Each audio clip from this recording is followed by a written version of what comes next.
नमस्कार दोस्तों, स्वागत है आपका टीम्स अकेडमी के यूट्यूब चैनल में। दोस्तों, आज हम बात करेंगे कंप्यूटर मेमोरी और मेमोरी हायरार्की के बारे में। तो दोस्तों, वीडियो को एंड तक ज़रूर देखना। तो चलिए शुरू करते हैं आज का टॉपिक। तो बात करते हैं कंप्यूटर मेमोरी की। तो कंप्यूटर मेमोरी हमारे एक ह्यूमन ब्रेन की तरह होती है, जो कि डाटा और इंस्ट्रक्शंस को स्टोर करने के लिए यूज़ की जाती है। कंप्यूटर मेमोरी हमें स्टोरेज स्पेस प्रोवाइड करती है और इसमें जो भी हमारा डाटा और इंस्ट्रक्शंस होती है, वो सेव होती है। एक्चुअली होता क्या है, जैसे आपकी कंप्यूटर मेमोरी है, वहाँ पे आपका डाटा स्टोर होगा। मान लो ये एक मेमोरी है, यहाँ पे क्या होगा, जैसे आपका डाटा स्टोर होगा और ये आपका सीपीयू है। ये आपका सीपीयू है। तो सीपीयू क्या करेगा, रिक्वेस्ट करेगा डाटा के लिए जिस पे उसने ऑपरेशन परफॉर्म करना हो, और वो मेमोरी क्या करेगी, डाटा को दे देगी सीपीयू के पास। सीपीयू उस डाटा पे, जो आपको मेमोरी से डाटा मिलेगी, उसको प्रोसेस करेगा और प्रोसेसिंग के बाद जो रिजल्ट आएगा उसे भी कहाँ स्टोर कर देगा, आपके मेमोरीज में। तो जिसे कि हम इंफॉर्मेशन कहते हैं। तो इंफॉर्मेशन भी कहाँ स्टोर हो जाएगी, आपकी मेमोरी में। और जो कंप्यूटर मेमोरी डिवाइड होती है, वो छोटे छोटे सेल्स में डिवाइड की जाती है। अब बात करते हैं हम कंप्यूटर मेमोरी हायरार्की की। तो हायरार्की क्या होता है, आपका अरेंजमेंट ऑफ स्टोरेज। तो जितनी भी कंप्यूटर की मेमोरी है, उसको कैसे अरेंज किया जाता है, उसे कहते हैं मेमोरी हायरार्की। तो जैसे कि हमारे स्टोरेज में आते हैं, हार्ड ड्राइव आते हैं, सॉलिड स्टेट ड्राइव आते हैं, सीडीज आती है, डीवीडीज आती है और प्राइमरी मेमोरी हमारे रैम आती है। तो किस तरीके से उनको अरेंज किया गया है हायरार्की में, वो हम इसमें पढ़ेंगे। तो इसको 2 फैक्टर में इसको डिवाइड किया जाता है, या 2 फैक्टर में इसको अरेंज किया जाता है। एक है अब आपका कैपेसिटी और सेकंड है एक्सेस टाइम। तो इसके बारे में हम आगे वाली स्लाइड में पढ़ेंगे। तो ये है आपका एक डायग्राम मेमोरी हायरार्की का। तो हमने अभी बात की थी कि 2 वेज़ में इसको अरेंज किया जाता है। एक होता है कैपेसिटी, एक होता है एक्सेस टाइम। तो ये आप एक मेमोरी हायरार्की का डायग्राम देख रहे हो, जिसमें कि आपके बहुत सारे मेमोरीज़ है, जैसे कि आपके रजिस्टर्स है, कैशे है, रैम है, सॉलिड स्टेट ड्राइव्स है, आपके मैकेनिकल हार्ड ड्राइव्स है, ऑप्टिकल डिस्क है, मैग्नेटिक टेप्स है। तो ये सारे के सारे क्या है, आपकी कंप्यूटर मेमोरी है। तो इसको किस तरीके से अरेंज किया गया है, एक तो आपका कैपेसिटी के हिसाब से और एक होता है आपका एक्सेस टाइम के हिसाब से। तो इस डायग्राम में आप देख पा रहे हो कि ये एक पिरामिड शेप का डायग्राम है। तो यहाँ पे देख पा रहे हो आप, रजिस्टर यहाँ पे सबसे छोटा पिरामिड है और उससे बड़ा पिरामिड आपका कैशे का है, ठीक है? उससे बड़ा पिरामिड आपका रैम का है। ऐसे-ऐसे आपका चलते हुए आगे सबसे बड़ा पिरामिड जो है आपका मैग्नेटिक टेप का है। तो ये जो पिरामिड इसीलिए इसका लिया गया है, क्योंकि ये क्या बताता है, आपका साइज़। तो साइज़ जो चलता है आपका कंप्यूटर मेमोरी में, जो आपकी इमेज देख पा रहे हो, तो ये टॉप से डाउन की तरफ चल रहा है इस इमेज में, क्योंकि जो साइज़ है आपका, रजिस्टर का साइज़ सबसे छोटा है और जो मैग्नेटिक टेप होते हैं, या जिसे हम टेप ड्राइव कहते हैं, उसका साइज़ सबसे बड़ा है, ठीक है? और अगर बात करते हैं हम इसके एक्सेस टाइम की, तो एक्सेस टाइम भी आपका ऊपर से नीचे की तरफ चल रहा है। ठीक है? तो एक्सेस टाइम की हम बात कर रहे हैं, तो एक्सेस टाइम भी आपका टॉप से डाउन की तरफ चलता है, क्योंकि जो रजिस्टर का एक्सेस टाइम है, वो सबसे कम है और जो मैग्नेटिक टेप होता है, टेप ड्राइव का, उसका जो एक्सेस टाइम होता है, वो सबसे ज़्यादा होता है। ठीक है? तो एक बात यहाँ पे समझने की कोशिश करना, तो स्पीड की अगर हम बात करेंगे, तो स्पीड सबसे ज़्यादा किसकी हुई, आपकी? ठीक है? तो अगर इस तरीके से अगर हम बात करेंगे, तो एक्सेस स्पीड किसकी सबसे ज़्यादा हुई? आपके रजिस्टर की। और मैग्नेटिक टेप की जो एक्सेस स्पीड है, वो सबसे कम है। जो मेमोरी हायरार्की है, उसे लेवल ऑफ कंप्यूटर मेमोरी भी कहा जाता है। तो टोटल इसे 5 लेवल्स में डिवाइड किया गया है। तो सबसे पहला जो आपका सबसे छोटा है रजिस्टर, उसको लेवल 0 कहा गया है और उसके बाद जो आता है आपका कैशे, कैशे को लेवल 1 कहा गया है।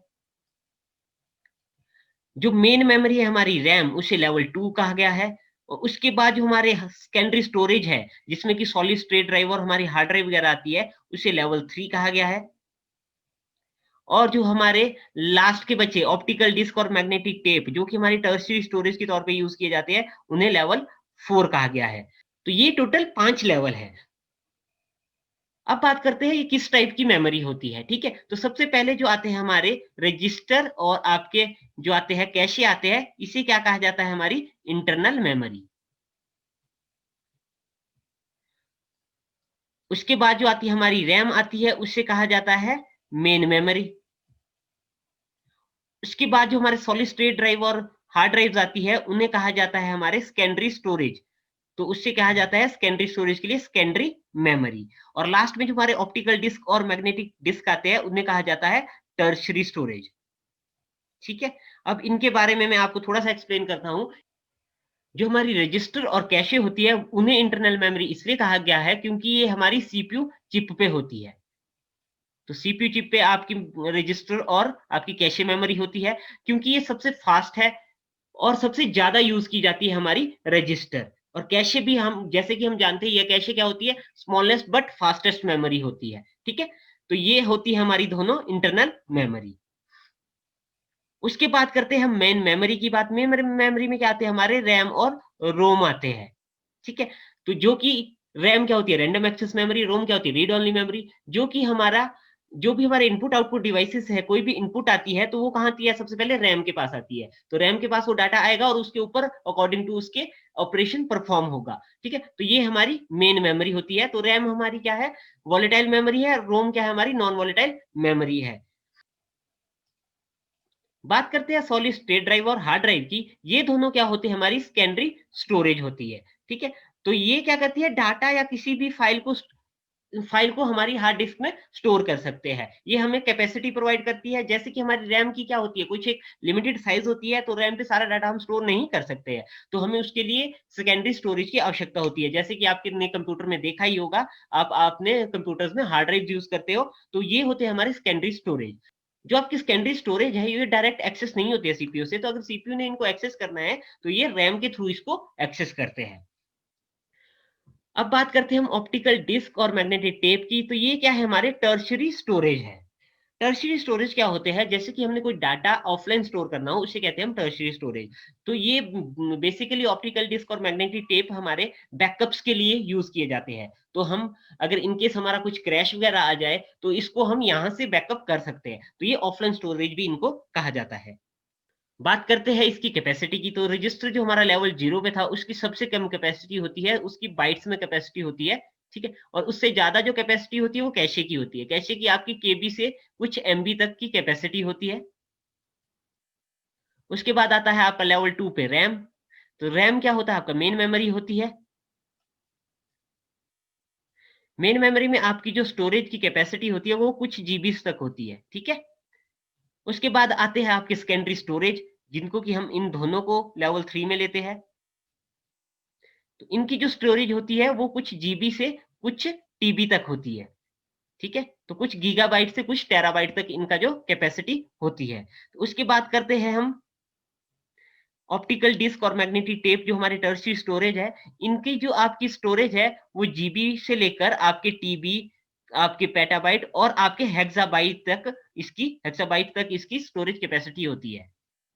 तो सबसे ज़्यादा जो स्टोरेज कैपेसिटी होती है वो होती है हमारी टर्शियरी स्टोरेज की, और सबसे कम जो हमारी स्टोरेज कैपेसिटी होती है वो होती है हमारी इंटरनल मेमोरी में हमारे रजिस्टर्स की, ठीक है? तो आपको आई थिंक जो इसकी कैपेसिटी है वो भी समझ आ गई होगी।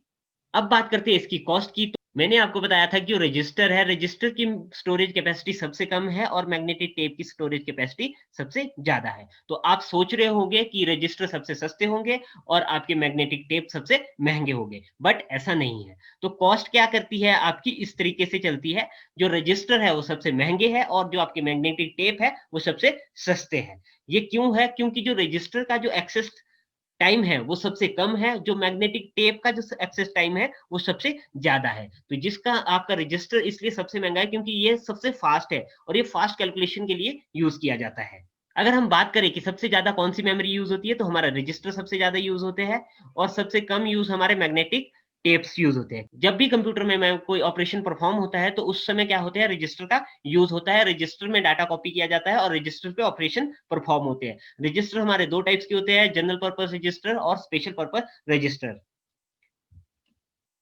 अब बात करते हैं हम पैरामीटर ऑफ मेमोरी के बारे में। तो जो मेमोरी के पैरामीटर है वो टोटल 5 पैरामीटर है। तो सबसे पहला जो पैरामीटर है वो है स्टोरेज कैपेसिटी। स्टोरेज कैपेसिटी क्या होता है कि कितना आपका डाटा स्टोर कर रहा है वो आपका मेमोरी ड्राइव, ठीक है? तो सबसे ज़्यादा जो स्टोरेज कैपेसिटी हमें प्रोवाइड करता है वो मैग्नेटिक टेप करवाता है, और जो सबसे कम हमें स्टोरेज प्रोवाइड करता है वो प्रोवाइड करता है हमारे रजिस्टर्स, ठीक है? तो कैपेसिटी के हिसाब से सबसे बड़े कौन से हैं हमारे? मैग्नेटिक टेप और रजिस्टर सबसे छोटे हैं, ठीक है? सेकंड बात करते हैं एक्सेस मोड की। एक्सेस मोड क्या होता है कि किस टाइप से जो आपका डाटा है किसी ड्राइव पे सेव हुआ हुआ, उसको कैसे एक्सेस किया जाता है। उनके 3 वे होते हैं, या तो वो रैंडमली एक्सेस किया जाता है, या सीक्वेंशियली एक्सेस किया जाता है, या डायरेक्टली एक्सेस किया जाता है। थर्ड जो हमारा है वो है एक्सेस टाइम। तो एक्सेस टाइम कौन सा टाइम होता है जो कि सीपीयू को किसी मेमोरी से डाटा रीड करने में या मेमोरी में डाटा राइट करने के लिए जो टाइम लगता है उसे कहते हैं हम एक्सेस टाइम। ठीक है, तो सबसे कम जो एक्सेस टाइम है वो कहां लगता है आपका रजिस्टर्स में, और सबसे ज्यादा जो एक्सेस टाइम लगता है वो किसके लिए लगता है, मैग्नेटिक टेप का। नेक्स्ट जो हमारा पैरामीटर है वो है फिजिकल कैरेक्टरिस्टिक्स। तो जो कंप्यूटर की मेमोरी है उसको फिजिकल कैरेक्टरिस्टिक्स के हिसाब से भी 4 पार्ट में डिवाइड किया गया है। फर्स्ट है आपका इलेक्ट्रॉनिक, सेकंड है मैग्नेटिक, थर्ड है मैकेनिकल और फोर्थ है आपका ऑप्टिकल। ठीक है, अब बात करते हैं परमानेंस ऑफ स्टोरेज की। तो ये बताती है कि हमारा डाटा कितने टाइम तक उस ड्राइव में रहता है। अब जो सबसे ज्यादा जो परमानेंस है वो है हमारी मैग्नेटिक टेप की, और सबसे कम जो है हमारे रजिस्टर की। ये क्यों कम है, क्योंकि रजिस्टर हमारे टाइम टू टाइम हमारे अपडेट होते रहते हैं। अब जैसे भी कोई नया ऑपरेशन होगा रजिस्टर की डाटा चेंज होगी। पर हमारे जो मैग्नेटिक टेप और मैग्नेटिक डिस्क है वो क्या है, ऑफलाइन डाटा है, ये बैकअप के लिए यूज किए जा रहे हैं। तो यहाँ पे क्या रहेगा, वो डाटा कंटिन्यूसली स्टोर रहेगा और हमें उसको फ्यूचर में कभी भी रिट्रीव कर सकते हैं। अब बात करते हैं हम टाइप ऑफ मेमोरी की। तो दो टाइप की मेमोरी है हमारे, एक है प्राइमरी मेमोरी जिसे कि मेन मेमोरी भी कहा जाता है, सेकंड है हमारी सेकेंडरी मेमोरी जिसे कि हम ऑक्सिलरी मेमोरी भी कहते हैं। तो कंप्यूटर मेमोरी बेसिकली दो पार्ट्स में डिवाइड की गई है, प्राइमरी मेमोरी और सेकेंडरी मेमोरी में।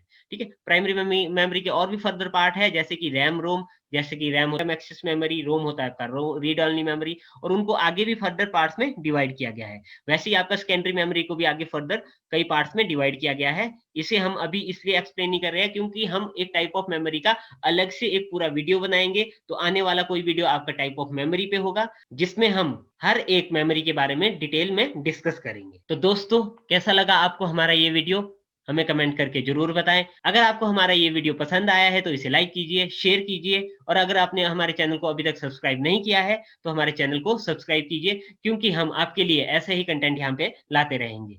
धन्यवाद।